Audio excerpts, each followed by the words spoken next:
Relatório final do julgamento federal de Charles Combs Didi, 16º dia, data 4 de junho de 2025. Hoje teremos duas testemunhas-chaves, né? O primeiro é Frank Piazza, o técnico dos vídeos ocultos, especialista forense. O perito forense Frank Piazza depôs sobre a autenticidade dos vídeos usados como prova contra Charles Combs. Então ele acaba analisando ali todos os vídeos, né? As imagens foram analisadas e periciadas das câmeras de vigilância do Hotel Intercontinental, que mostram Sean Combs agredindo Cassie Ventura em 2016. Frank Piazza diz que elas não foram adulteradas. Também informa que a versão divulgada na internet foi gravada com um iPhone a 30 fps, o que acelerou artificialmente o vídeo. Originalmente, ela foi capturada aí em 22 fps, diz ali o Frank Piazza. Piazza também reduziu a velocidade, adicionou telas pretas entre as trocas de câmera e sincronizou o tempo, usando eventos sobrepostos, já que as câmeras tinham relógios independentes. Tudo isso para facilitar ao júri entender e perceber tudo o que está acontecendo. Explicou que os saltos no tempo ocorrem porque o sistema só atualiza o registro quando detecta movimento significativo. Compilou os vídeos em sequência para facilitar a análise do júri e confirmou que o material representa fielmente os eventos acontecidos em 2016. Frank Piazza também melhorou 10 vídeos sexualmente explícitos que acabaram indo junto nesse material. Áudios do perfil Frank Black, usado por Combs, encontrados em um laptop entregue por Cassie Ventura, ou seja, foram entregados ali 3 laptops, um quebrado, um formatado e um intacto, da onde foi tirado esses 10 vídeos aí com cenas de sexo. O júri viu novamente todos os vídeos pela 8ª vez desde o início do julgamento. Depois disso, Frank Piazza termina o seu depoimento. Então, basicamente, o depoimento de Frank Piazza, né, o técnico forense aí na questão de áudio e vídeo, foi para mostrar tudo a parte técnica, que nada tenha sido ali forjado ou manipulado. Todos os vídeos são reais. Ele só colocou em cronologia, melhorou o áudio, melhorou o vídeo e novamente mostrou esse vídeo para o júri novamente ter aí exatidão no que está vendo. Segunda pessoa a depor foi Brianna Bongolan.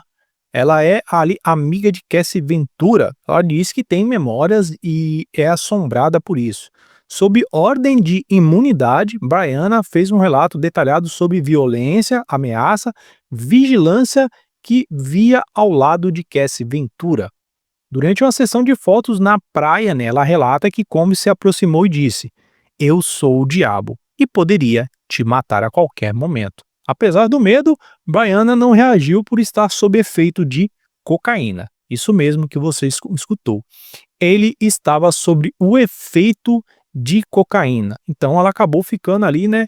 Ficando na dela, né? Não respondeu nada. Isso mostra para o júri que a pessoa que também está depondo não é nenhuma santa, né? Ela também usa ali substâncias ilícitas, tanto ali mostra isso para o juiz quanto para o júri. Brianna também relata que ela quase morreu, né? Quase foi assassinada ali na sacada do prédio de Cassie Ventura. Isso aconteceu lá em 2016. Ela foi atender a porta e foi segurada pelos braços com o peito apertado em direção, né, em projeção à sacada, né? E ficou pendurada na sacada do 17º andar. E ele diz o seguinte: "Você sabe o que o diabo faz? Ou fez?" gritava Combs. "Ele costuma jogar pessoas aleatoriamente. Ele a jogou contra os móveis da varanda logo em seguida." Brianna ficou com hematomas, dor no pescoço, ferimentos visíveis. Consultou um quiroprático, mas não contou quem a machucou e não fez nenhum tipo de boletim de ocorrência. FaceTime e silêncio ameaçador, né? 1 ou 2 dias depois, né, daquela situação, ela recebeu um FaceTime, né, um telefonema de Combs ou alguém de sua equipe. Disse apenas o seguinte: "Não quero nenhum tipo de problema com você." Combs mantinha as mãos na cabeça em silêncio, apenas a encarando.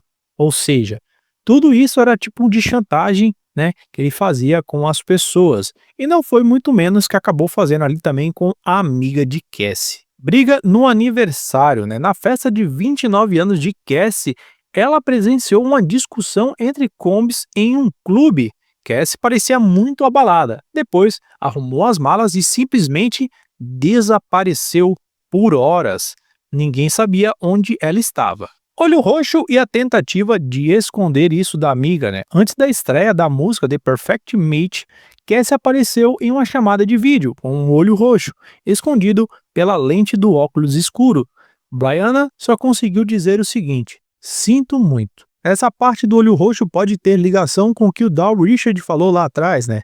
Quando o Combs acabou agredindo ela junto com as amigas, ela acabou ficando com o olho roxo e tentou ir ao banheiro e usar ali maquiagem para disfarçar. Então, isso tudo pode estar ligado, né? Não tivemos mais detalhes sobre essa situação, mas provavelmente isso pode ter uma conexão direta com aquela situação em específico. Brianna também relata ali drogas, controle e rastreamento, né? Usávamos cocaína juntos, cetamina, ácido, GBH, Oxycontin. Combs mandava mensagem vigiando os passos de Cassie, mesmo em viagens comuns. Recebemos uma lista exata de onde e por onde devíamos passar, sem nunca termos contado para ele.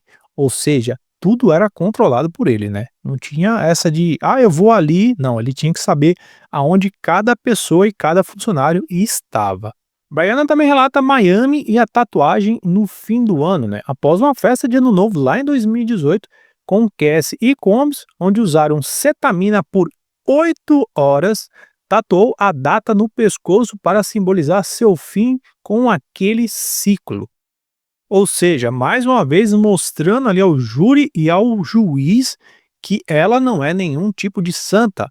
Eles acabaram usando cetamina por 8 horas, né? A Brianna, a Cassie e Shaw Combs, ou seja, sempre detalhando e mostrando que a pessoa que está no depoimento não é nenhuma santa.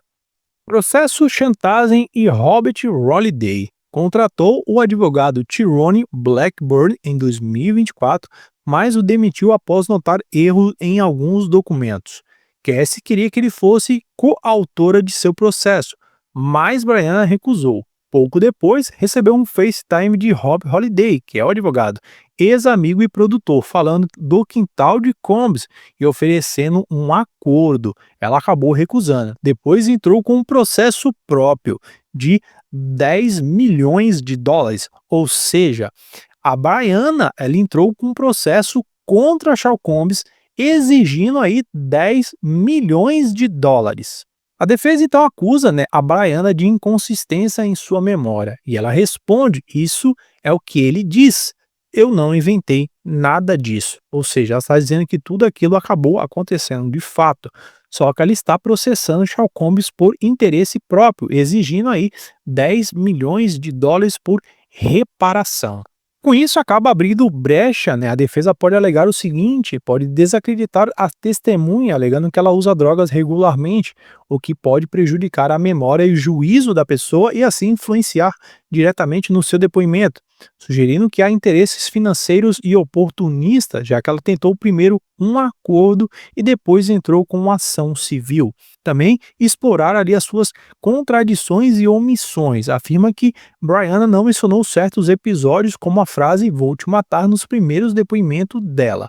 Usar mensagens e vídeos anteriores, que ela parecia cordial com Combs. Minimizar também a conexão direta de Combs, argumentando que Brianna nunca foi funcionária nem parceira íntima e que seu contato com Combs era esporádico. Assim, tenta deslocar a responsabilidade para terceiros, como seguranças, produtores e amigos. Então a defesa pode alegar tudo isso já, que ao ver ali é por puro interesse até o momento.